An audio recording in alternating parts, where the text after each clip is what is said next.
नमस्कार दोस्तों, आज हम बात करेंगे साला दर्पण पर कार्मिकों के एसीपी ड्यू एसीपी को ऑनलाइन कैसे करें। इससे संबंधित निदेशालय से ऑर्डर निकला है 15 जनवरी 2020 को। समस्त मुख्य जिला शिक्षा अधिकारी और समस्त मुख्य ब्लॉक शिक्षा अधिकारी के नाम पर यह आदेश है और इसका सब्जेक्ट है कि विभाग में कार्यरत समस्त कार्मिकों के एसीपी देय की सूचना संस्था प्रधान द्वारा साला दर्पण पर ऑनलाइन करने के बाबत, यानी कि विभाग में जितने भी कर्मचारी हैं जो साला दर्पण पर हैं उनकी एसीपी देय की सूचना ऑनलाइन करनी है समस्त संस्था प्रधानों को। इसके लिए आदेश जारी किया गया है और इस आदेश में लिखा हुआ है कि समस्त कार्मिकों की एसीपी ड्यू की सूचना संस्था प्रधान ऑनलाइन करेंगे। इस ऑर्डर को आप अच्छे से देख लें। लिखा हुआ है विभाग में कार्यरत समस्त कार्मिकों के एसीपी ड्यू की सूचना संस्था प्रधान द्वारा साला दर्पण पर ऑनलाइन करने बाबत। इसमें हमें प्रथम द्वितीय तृतीय एसीपी की स्थिति सेवा पुस्तिका से मिलान करनी है और उसके निर्धारित प्रारूप जो साला दर्पण पर अपडेट है वहाँ पर हमें उसकी पूर्ति करनी है। तो इसको साला दर्पण पर किस तरह से करना है इसका मॉड्यूल इसके ऑर्डर के साथ में हमें अटैच किया हुआ है। हम ऑर्डर के साथ वाले इस मॉड्यूल को देख लेंगे। एसीपी पेंडेंसी रिपोर्ट मॉड्यूल का यूज़र मैनुअल साथ में लगाया हुआ है और यूज़र मैनुअल के अनुसार सबसे पहले हम विद्यालय लॉगिन में स्टाफ टैब के अंतर्गत एसीपी पेंडेंसी रिपोर्ट पर क्लिक करना। एसीपी पेंडेंसी रिपोर्ट पर क्लिक करने पर उपयुक्त अनुसार विंडो प्रदर्शित होगी जिसमें पीओ होने की स्थिति में स्वयं के विद्यालय एवं क्षेत्र अधिकार के राजकीय प्राथमिक विद्यालय उच्च प्राथमिक विद्यालय भी प्रदर्शित होंगे एवं पीओ विद्यालय न होने की स्थिति में केवल स्वयं का विद्यालय ही प्रदर्शित होगा। स्वयं के विद्यालय प्रदर्शन की स्थिति तब आएगी जब पीओ नहीं है और पीओ है तो पीओ अधीनस्थ सारे स्कूलों की डिटेल नीचे खुलेगी जिस तरह से यहाँ दिखा रखा है एसीपी पेंडेंसी रिपोर्ट और 4 स्कूलों के नाम यहाँ पर आ रहे हैं। हमें जिस स्कूल की एसीपी पेंडेंसी भरनी है वो हम यहाँ देखना चाहते हैं तो वो हम इस स्कूल लिख करके देख सकते हैं। तो एक स्कूल के बारे में यहाँ दिखा रखा है। एसीपी पेंडेंसी रिपोर्ट पर उस स्कूल के नाम पर क्लिक किया है और उसमें फिर उसके कर्मचारियों की डिटेल खुलेगी। कर्मचारियों की जब डिटेल खुलेगी तो यहाँ पर सबसे पहले कर्मचारी का नाम है, पद है, एम्प्लॉय आईडी लिखी हुई है, वास्तविक स्थायीकरण की दिनांक, उस कर्मचारी का वास्तविक स्थायीकरण कब हुआ और अगर कोई प्रोबेशन में है तो उसका कब होगा। इस तरह से हम भर सकते हैं। वास्तविक एसीपी प्रथम एसीपी की दिनांक कब होगी, वास्तविक एसीपी द्वितीय की दिनांक कब होगी और वास्तविक एसीपी तृतीय थर्ड एसीपी की दिनांक कब होगी। इसके बाद में अगला है विभाग में प्रथम नियुक्ति तिथि। उसके बाद में विभाग में प्रथम नियुक्ति का पद, सीधी भर्ती का अंतिम पद और सीधी भर्ती का अंतिम पद पर कार्यग्रहण की तिथि। इस तरह से हमें ये सारा स्कूल पर दिखाई देगा। जिस स्कूल का हम एसीपी पेंडेंसी रिपोर्ट भर रहे हैं उसकी ये एंट्री हमें दिखाई देंगी। हमें यहाँ 4 कॉलम खाली दिखाई दे रहे हैं, इनकी एंट्री करेंगे और अगर पहले से फीडेड जो कॉलम है इनमें कोई एंट्री बकाया है तो उसके लिए प्रपत्र 10 हम भरेंगे। तो यहाँ जिस भी कर्मचारी का भरना है एसीपी पेंडेंसी वाला उस कर्मचारी के नाम पर हमें क्लिक करना होगा यहाँ पर। और इधर वास्तविक स्थायीकरण दिनांक या एसीपी फर्स्ट सेकंड इस पर इधर आप क्लिक करेंगे तो इधर कहीं ऑप्शन नहीं है, सिर्फ नाम पर क्लिक करना है। जिस कर्मचारी का एसीपी पेंडेंसी का रिपोर्ट भरना है उस कर्मचारी के नाम पर ही हमें क्लिक करना होगा। तो इस तरह से हम मैनुअल के हिसाब से अगले पेज पर चलते हैं और यहाँ दूसरा निर्देश हमें दिखाई दे रहा है। विद्यालय के नाम पर क्लिक करते ही उस विद्यालय में कार्यरत कार्मिकों का विवरण प्रदर्शित होगा।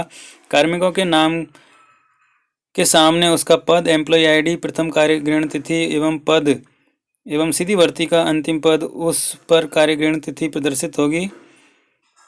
इसमें किसी प्रकार की त्रुटि होने पर आप प्रपत्र 10 अपडेट करें। तो प्रपत्र 10 अपडेट करेंगे तो उससे इस तरह की जो एंट्री हैं वो सही हो जाएंगी। जब हम किसी कर्मचारी के नाम पर क्लिक करेंगे इस तरह का हमें दिखाई देगा। नाम पर क्लिक करने के बाद में एम्प्लॉय आईडी दिखाई देगी, नाम दिखाई देगा, पद दिखाई देगा, प्रथम नियुक्ति तिथि दिखाई देगी, विभाग में प्रथम नियुक्ति का पद दिखाई देगा, सीधी भर्ती का अंतिम पद दिखाई देगा और सीधी भर्ती का अंतिम पद पर कार्यग्रहण की तिथि दिखाई देगी।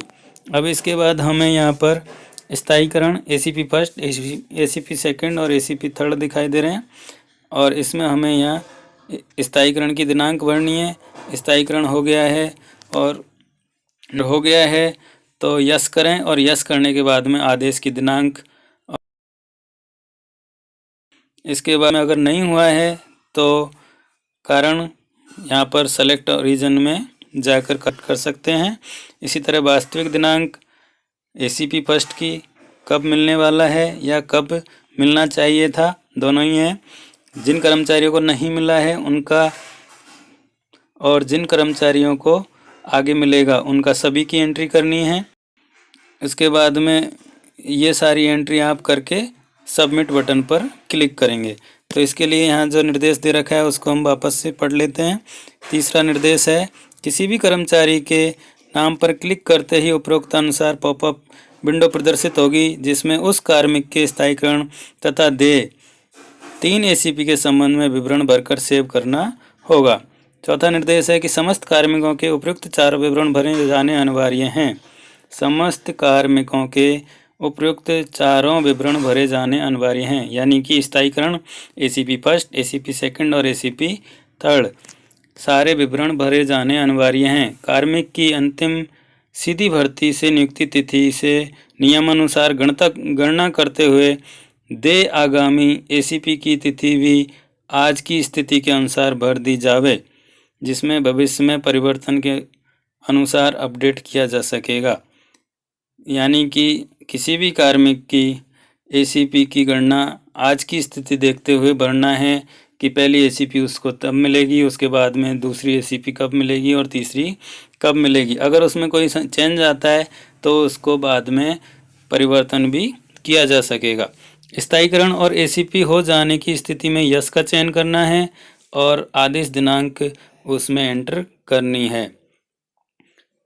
विकल्प आपको मिलेगा जिसमें आदेश दिनांक का दर्ज करना है। छठा निर्देश है कि स्थायीकरण और एसीपी नहीं होने की स्थिति में, स्थायीकरण ऑब्लिक एसीपी नहीं होने की स्थिति में नो का चयन करने पर कारण इंद्राज करने का विकल्प मिलेगा, जिसमें से उपयुक्त कारण का चयन करें तथा उपलब्ध कारणों में से कोई भी कारण न होने की स्थिति पर अन्य कारण का चयन करें और जिसमें टेक्स्ट बॉक्स प्रदर्शित होगा और वास्तविक कारण उसमें हमें लिखना है। उदाहरण के लिए आगामी वर्षों में दे एसीपी के लिए अन्य का चयन करते हुए टेक्स्ट बॉक्स में बकाया नहीं नॉट ड्यू दर्ज करें। इसी प्रकार कारण में से प्रकरण प्रेषित का चयन करने पर प्रेषण की दिनांक हेतु विकल्प मिलेगा, जिसमें प्रेषण किए जाने की दिनांक दर्ज करें। उपरोक्त प्रक्रिया 1 से 3 का पालन करते हुए प्रत्येक कार्मिक की प्रविष्टि सेव करनी है। जो हमने ऊपर से ये सारी प्रोसेस पढ़ी है, सबसे पहले स्टाफ पर जाना है और स्टाफ टैब के अंदर हमें मिलेगा एसीपी पेंडेंसी रिपोर्ट।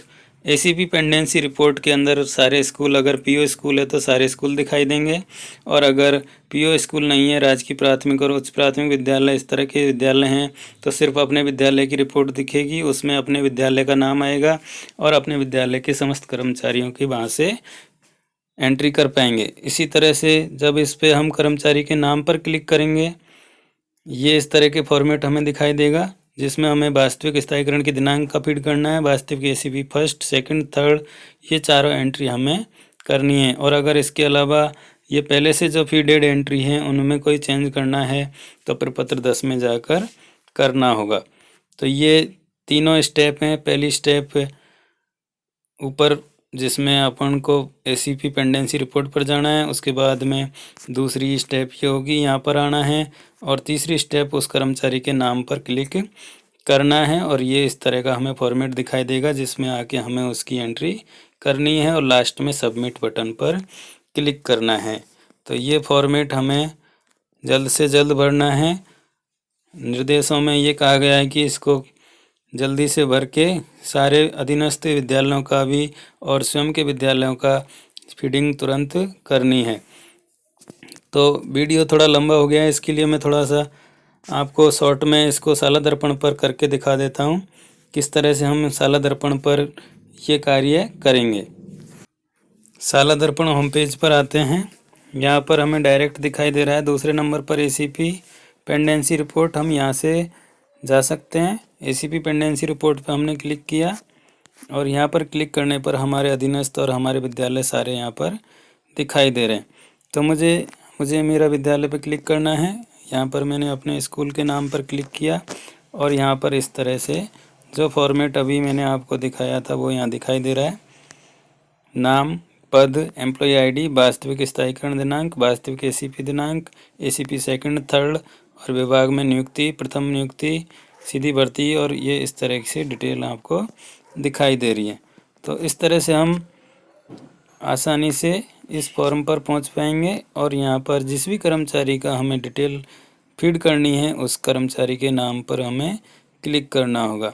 नाम पर जब क्लिक करेंगे इस तरह का फॉर्मेट हमें दिखाई देगा। इस तरह से हम फॉर्मेट भर लेंगे। स्थायीकरण हो गया है, यस भर दिया और स्थायीकरण की डेट भर दी।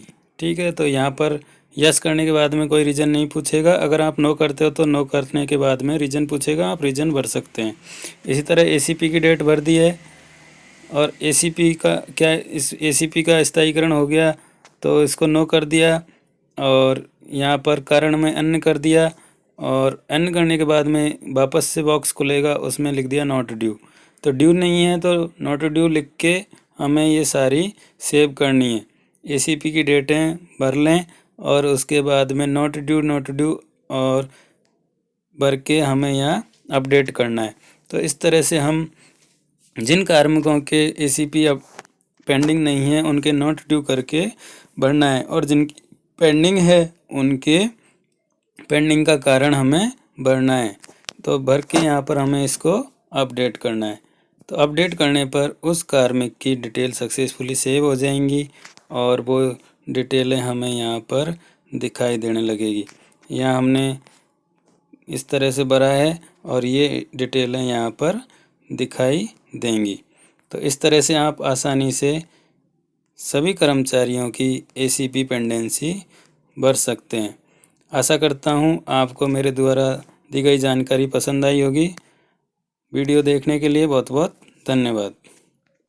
वीडियो पसंद आया हो तो लाइक करें, शेयर करें, कमेंट करें और हमारे चैनल को ज़रूर सब्सक्राइब कर लें। हम आपकी प्रॉब्लम का सॉल्यूशन इस तरह से लाते रहेंगे। बहुत बहुत धन्यवाद।